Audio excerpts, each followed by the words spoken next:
Good morning, everyone. It's right at 11. I'm just going to give it a few more seconds for some others to get logged in, and then we'll get started.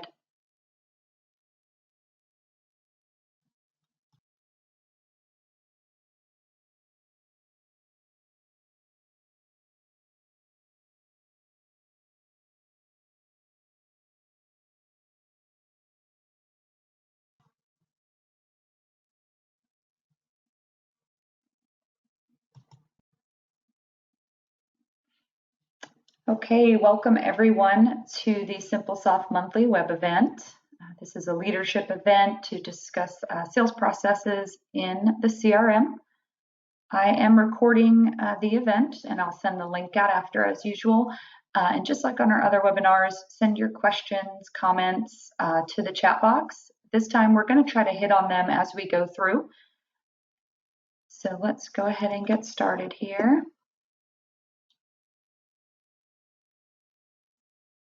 All right, so today's agenda, I'm just going to do introductions of who's speaking today and our upcoming events, and then we will dive into the discussion.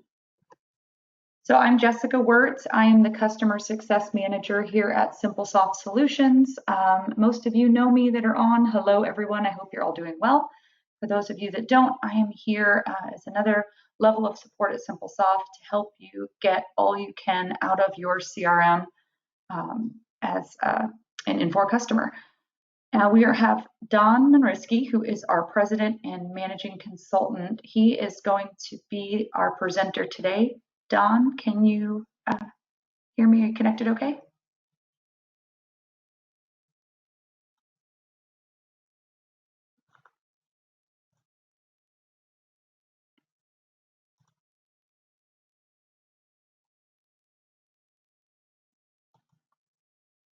Let's see here. How about now, Don? I think I might have had everyone muted. Yeah, you did. Can you hear me now? Yep, we gotcha. There we go. Good. All right. Good morning. Good morning. So let's just take a look at our upcoming events real quick. All right, so our next webinar, be sure to sign up on our calendar page on our site. I'll have a link to that in the follow-up email. It's going to be on best practices for making groups. We're going to have our two experts from Simplesoft in making groups on that webinar. So that'll be a good how-to to follow along and help you build some groups. And then in September, we're partnering with Synergy Resources, who is an Infor ERP partner, to have a discussion around sales success with an integrated CRM. So be sure to look out for those. All right, so that's it for me. With that, I'll bring up the next slide, Dawn, and I will let you take over. All right, good morning, everyone. So let me first start by, I want to clarify that what I'm going to review today is how to use opportunity sales processes. I'm going to go through a list of benefits, but I want to start with just some assumptions that where I'm going to start in Infor CRM, and let me share my, I'll share my screen in a moment after I go through this slide, but I want to qualify and say that we're starting after a lead has been qualified, okay? We're planning on having another webinar like this to go over lead management and qualification process in a future webinar, but for today's purpose, we're starting with a qualified lead and we're starting at the opportunity. So let me go through and talk about the benefits of a sales process. So in many organizations, there is a certain amount of structure in the sales processes that the sales teams follow, and those could be related to, they could be variable depending on things like the products that you're selling or the markets you're selling into, but the whole purpose of creating sales processes in CRM is to add some structure for the sales team so everybody knows what's expected. And I like to just consider it a set of best practices, right? So if you know that there's a good amount of research that goes into, learning about your customer, then that would be something you'd want to include in your sales process. It also provides guidance for new sales team members. So when someone, if your organization does have even a small amount of turnover in sales, it certainly helps new hires understand the tasks that they need to perform in order to be successful in selling certain products. So sales processes also provide a level of automation. creating and completing tasks in CRM. I'm going to go through and show you those today.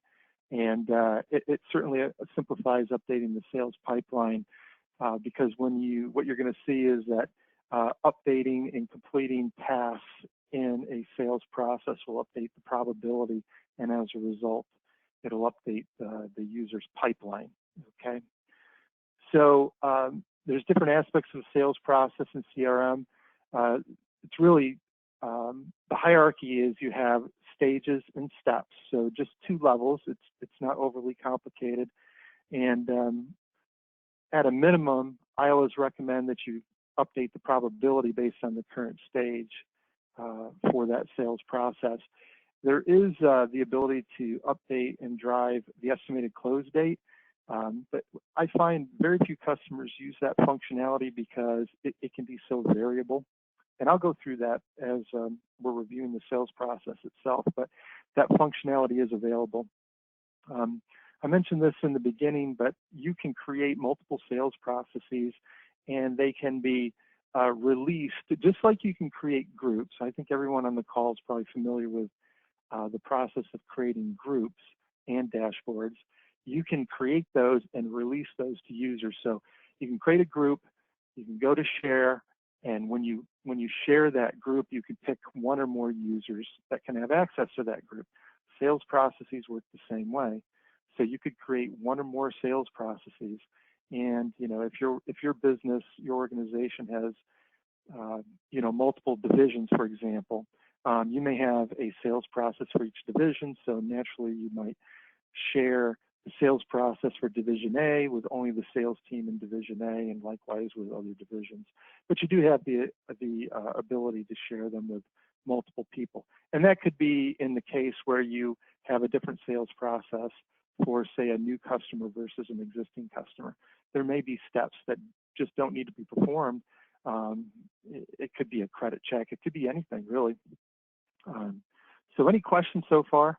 And I want to encourage you to ask questions as I go through and show this. Just put your questions in the chat window, and Jessica will ask the question, and I'll go ahead and answer it. Okay? So any questions so far, Jessica? Nope, nothing so far. Okay. Well, if you want to make me the presenter, I'll go ahead and share my screen. Yep.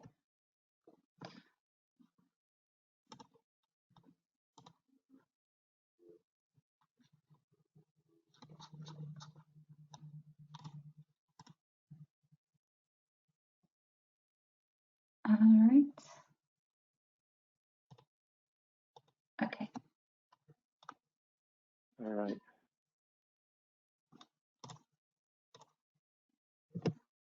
Bear with me one moment. All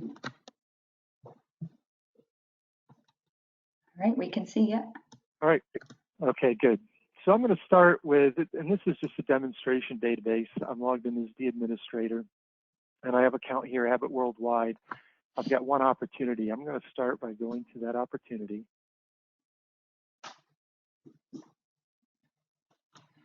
And I've got the sales process tab displayed down here. Here is where, if there are multiple sales processes available, they would be listed for the user. Again, these would be the ones that were shared with me as the user. In this case, I've selected the new technology SMB sales process. And for this opportunity, I'm currently in stage 2 qualification. And here are the list of stages and steps that are available in the sales process. Now, one of the things that I'll mention is that you can create sales processes that are as simple or as complex as you like. I would recommend keeping them simple. Use the KISS principle.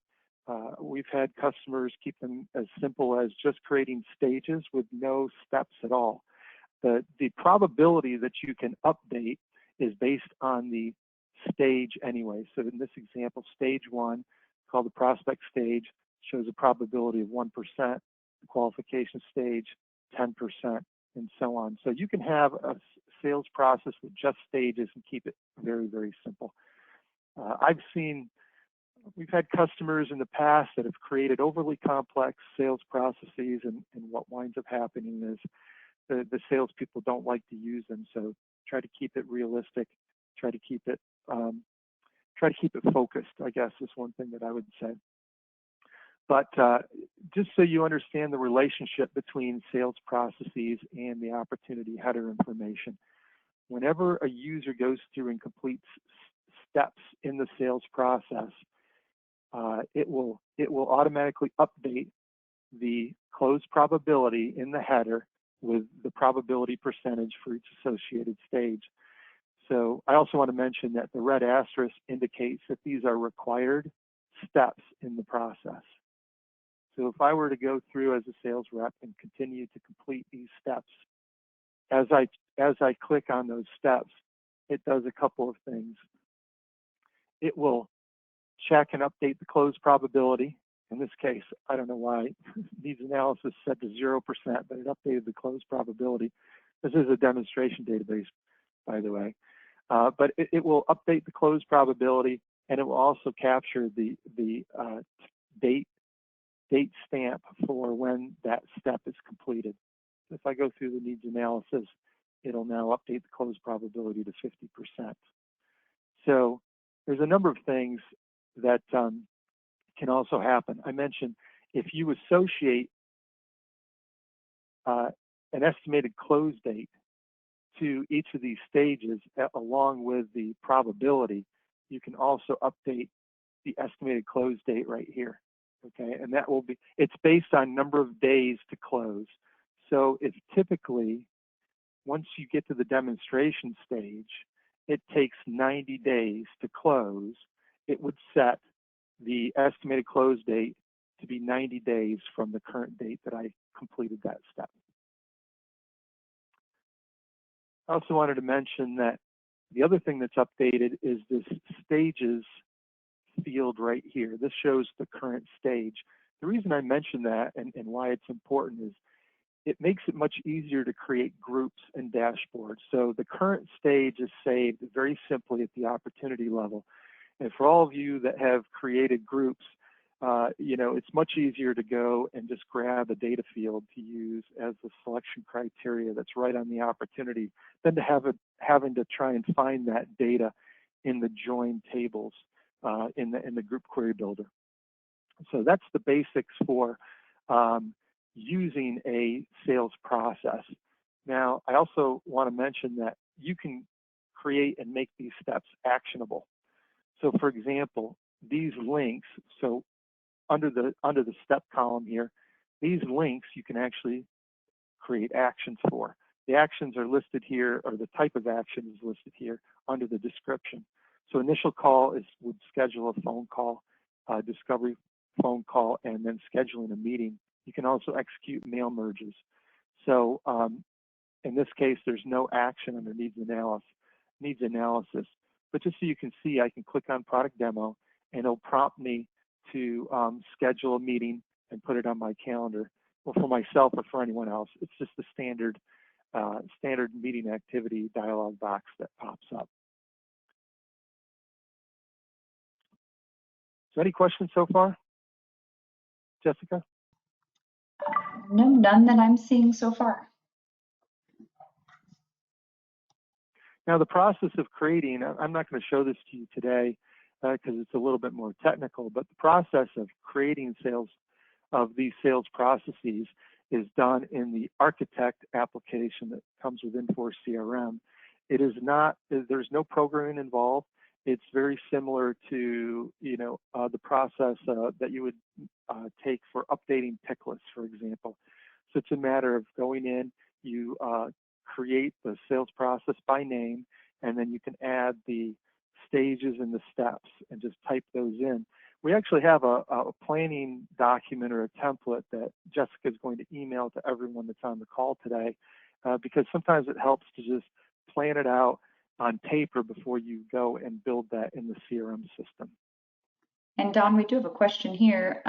Can you create a new sales process based upon different customer types versus doing a different division, as you mentioned? It can be based on any criteria. Yeah, absolutely. Yep. And you can also copy sales processes. So you could start with one And maybe the second process is very similar. You just copy it, make your changes and modifications, and save it and release it, just like creating them from scratch.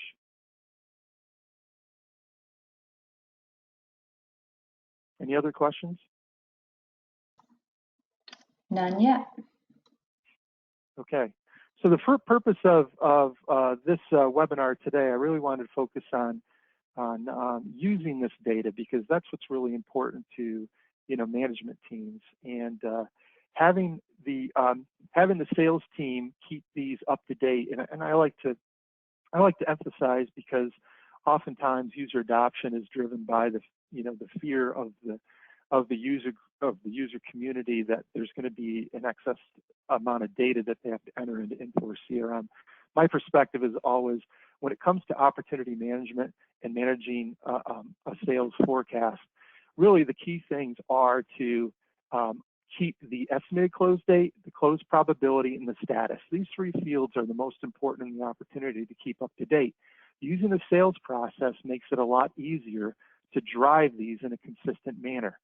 So I'll also say that, scheduling activities, completing notes and history are very important. They're very important for sales to use to keep the opportunity up to date. But when it comes to the forecasting and the pipeline, these are the key three fields, in my opinion. So Don, having said that, yeah. So we have a question. So can we talk more about why is the sales process used in opportunities? Shouldn't it be used in leads, is the question. Well, that is a good question, but my opinion about leads is always that the purpose of leads is to qualify or disqualify a lead. Are they a good prospect for you to sell to? So leads already have lead qualifications, and the purpose of lead qualifications is to get to that answer as quickly as possible. Are they a good lead or not? Do I think that there's a future in selling to them? So using lead qualifications, I think the goal is to qualify or disqualify a lead as quickly as possible. And that's something that should be done, or try to be accomplished in the first 1 or 2 weeks after you identify the lead, whether that lead comes through a website or it was somebody who attended the trade show. You want to qualify that lead and then move that lead on to become an accountant contact. And at that point, you can create an opportunity and really follow the opportunity sales process. So does that answer the question?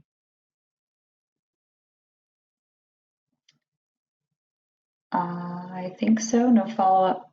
Yes, he said yes. Yep. Okay, good. Very good. So again, getting back to using this data in CRM, I mean, as sales reps go through and follow, complete the sales process and update this data, there's a number of groups. There's some, I believe sales processes is a built-in group in Infor CRM.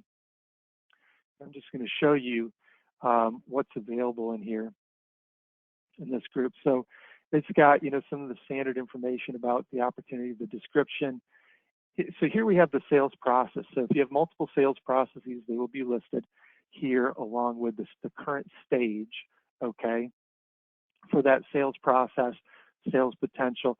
I went ahead and created another one. Well, before I do that, using filters is always very helpful too. So we have a stage filter here that will allow us to, for example, narrow it down and look at all of the opportunities that are currently in the negotiation stage.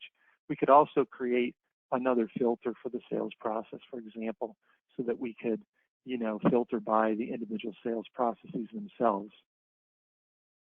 Stage negotiation is another group that I created for this demonstration, and it's specifically that. It's a list of all of the opportunities that have an active sales process where the current stage is negotiation.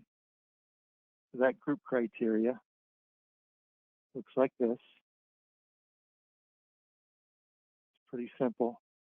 So where the sales process is active, okay, where it's equal to true, and the opportunity stage is equal to negotiation. And then from there, what I did from a management perspective, I would, create the group that represents the data that I want to see and then promote that to the dashboard. So I have on my sales dashboard, here. So I've got my sales funnel, which has all the different stages in the sales processes that I have in this demonstration database. And here's my list of all of the opportunities, that group that I just showed you here on the dashboard.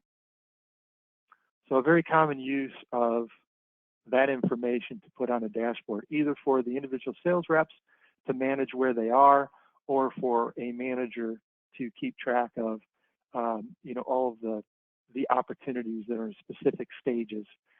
When you're working in a team selling environment where there might be multiple people that are engaged in closing an opportunity, it's helpful to provide the visibility. And I think that if you build a sales process that is meaningful and kind of represents the different engagements that you'd have. And let me give you an example. We have a lot of customers that will use groups and sales processes in the stages as the agenda for their sales meetings with their sales teams on a regular basis, say Monday morning, a Monday morning weekly meeting. And I find that the managers that do a good job of creating the sales managers or the national sales managers, whatever the role is, those individuals that do a good job of setting up the sales process and creating the groups and putting them on dashboards, their meetings are a lot more efficient because the individual territory managers, region managers can go through and look at the status of the opportunities in those stages and review the status of those opportunities, the notes and history, so that when the time comes to have their meeting, they don't have to review every single opportunity and ask the rep, what's going on with this opportunity, what's going on with this other opportunity. They've already reviewed that information. So the meeting becomes more efficient and takes less time. And that allows the sales team to spend more time selling rather than spending their time in meetings with management and explaining what's going on. So any questions so far? No new ones at the moment. Okay. I also wanted to mention that there are a number of built-in reports that Infor provides out of the box. There's a couple of them. Here's sales process stage analysis, sales process step usage, and there's some others that might be relevant that utilize the sales process information, but those two specifically do. So,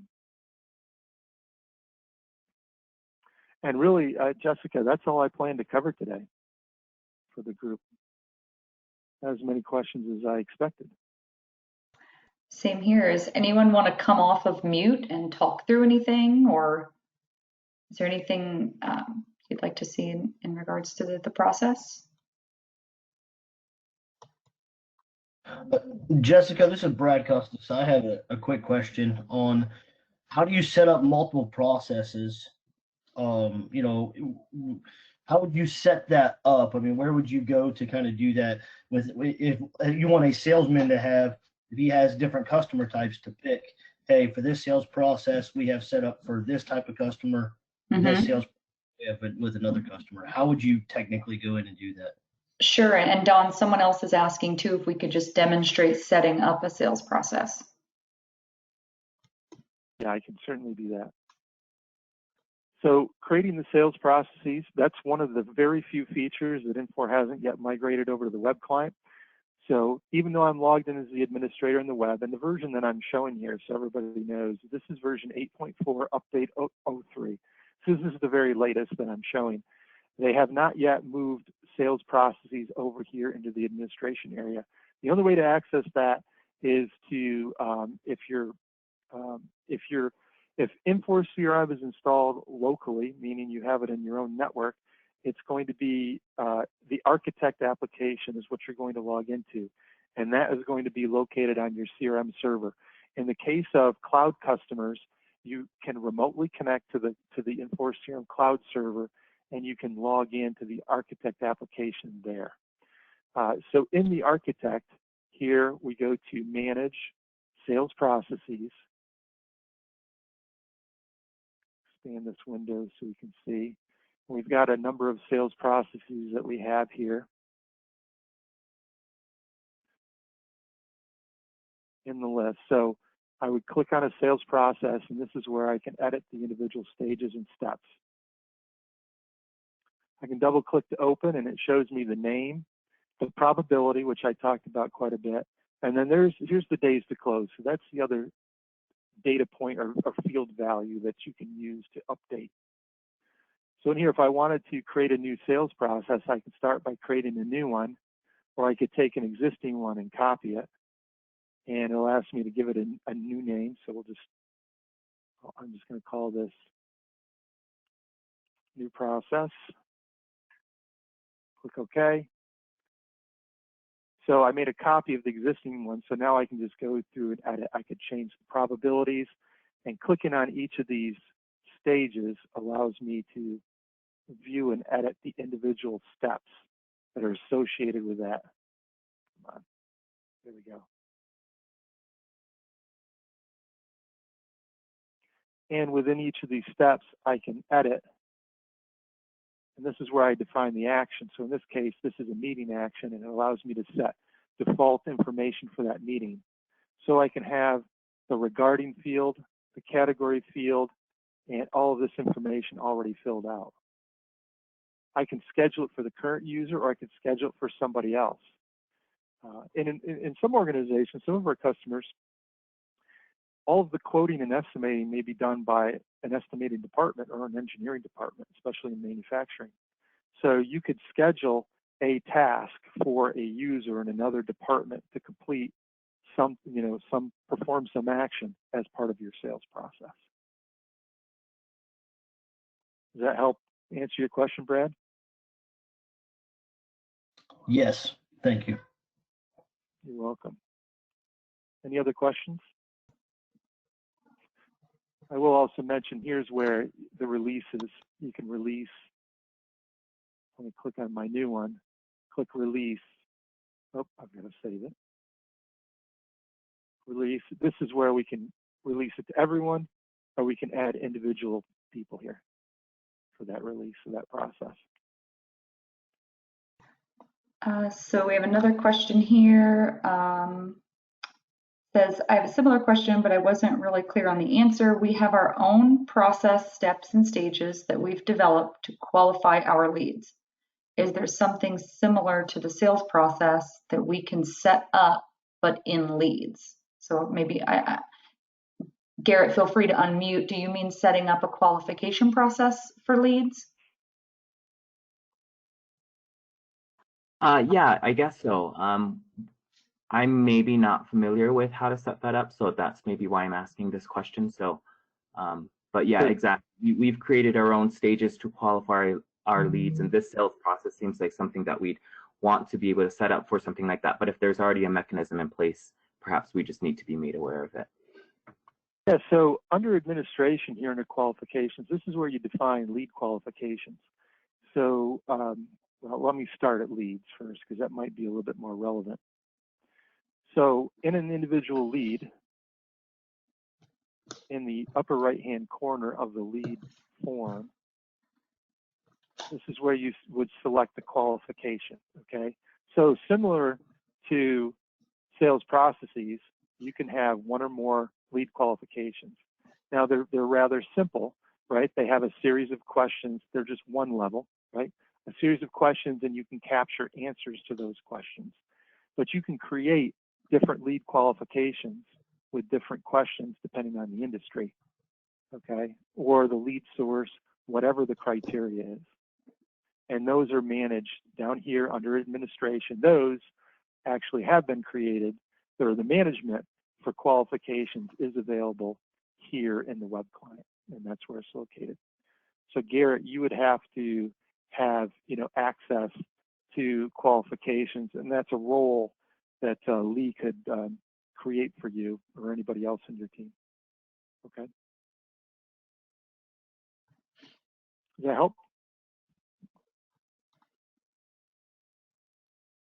Yes, thank you. Okay. You're welcome. All right. And then Dawn, is there anywhere in the sales process that ION workflows could come into play? Well, Ion Workflow can be triggered off of any field change in the database. So yes, you could use Ion Workflow for specific,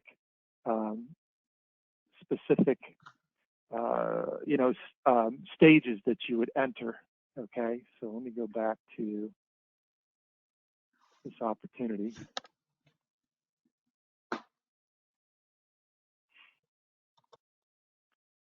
So an example would be when a sales process changes, let's say to the negotiation stage. So at the time that we enter the negotiation stage, and this value changes from demonstration to negotiation, there could be an Ion Workflow that gets triggered that sends an email to say, the national sales manager that the opportunity has moved to that stage. Okay, That's great. a perfect example of how you could do that. Yeah, and so could that work too with as far as a product demo that maybe requires some pre-qualification for credit to maybe trigger an approval before the demo could be scheduled, things like that? Yeah, absolutely. You'd want to have, and so you could send an email. I believe you could send an email to users that are outside of CRM. So if someone in the credit department wasn't a user in CRM, I believe you can send an email to those people with Ion Workflow. They wouldn't need to be a user in CRM, is my point. But yes. Yep. Now, it would be helpful if they were a user in CRM because they would receive the request. Then that individual could log into CRM, update the opportunity once they've completed their task, and then there could be additional workflow, after they check off the credit check has been completed. Okay. All right. Does anyone else have anything they want to review or cover? Again, I'll send out the recording to this afterwards along with that template that Don had mentioned earlier to help you in building out your sales process stages and tasks.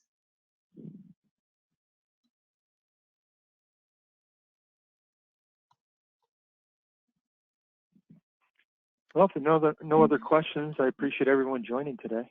Yes, Good turnout. Yeah, thanks everybody, and I will send out a follow-up shortly. Thanks, Don. Yep, thank you. Thank you.